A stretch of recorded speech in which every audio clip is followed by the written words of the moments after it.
Hello guys, welcome back to the channel. In today's video, I'm going to show you how you can unlock new recipes from Heartopia Call of Wheels event.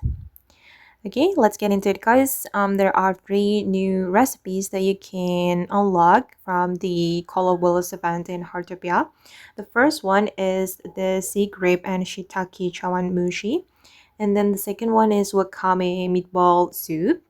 And the third one is the glasswort and shrimp fried rice.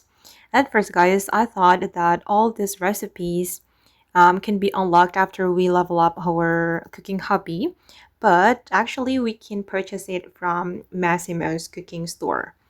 First, you're going to go to the Wellfall Canyon, and then you're going to go to Masimo, open up his cooking store, and you will see the new recipes from here.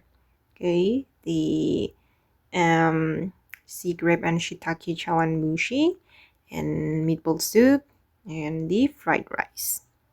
And you can only cook this dish with your normal stove, not the tidal stove. So if you want to cook them, go back to your home and you can cook them with your normal stove. Okay guys, and those are the new recipes from Heartopia Call of Wheels event. I hope this video will be useful for you. Thank you so much for watching and bye!